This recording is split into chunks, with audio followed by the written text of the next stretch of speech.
Good. Leave his neck up there. Leave his neck up there and be very, very quiet when you balance his neck there. It's like you're balancing his neck in an upward way, so you don't want it to be changing position all the time. Slow down just a hair. Just go into neutral a little bit. There you go. Now send him forward in the same neck. So his neck's not changing. Send him forward. Now slow down a little bit. Now send him forward again. That was the element that he was missing, and that's why he got unstable in the neck. He wasn't really pushing with the hindquarters. Good. Send him a little bit forward. Now slow down a little bit. Just go into neutral. Yep. Now send him a little bit forward. Good with your seat. And now go into neutral. So that you really get the horse in front of your seat and leg, and then he accepts the bit much better. That's not a product of what you did with your hands. It's a product of what you did with your driving aids. And canter again. And stay really seated on him. Good. Go ahead and go large. Use the whole arena.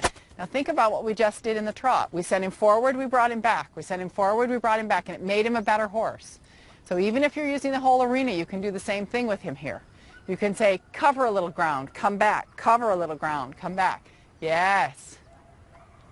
So go back to rising trot, and knowing that you're riding with a double jointed snaffle, keep that center, be extra quiet.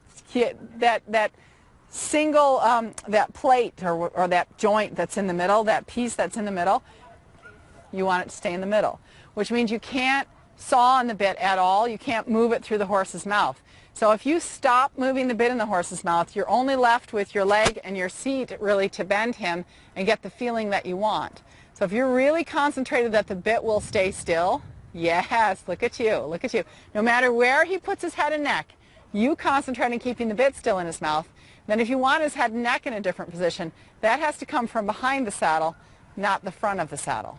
So you either add more impulsion, like we did earlier, or you back off a little bit, or you correct the bend by lifting your inner hand slightly and touching him on the rib cage with your right spur, so that you really get the bend through. Yes. Now send him forward without moving the bit. Good. Now relax, let him come back. Now send him forward again. And again, he comes into more acceptance of the bit there, and you didn't do anything with the bit to create that. You created more submission by driving him from behind. Submission is not a term in any way related to dominance. Submission is an agreement to work together. So when you stop moving the bit around, you get a better agreement from him. He's like, okay, well, I'll be happy to go to that place if you don't move the metal around in my mouth, which makes sense. Don't think there's any living being on the planet who would be comfortable having a piece of metal moved around in its mouth. Very good. Very good.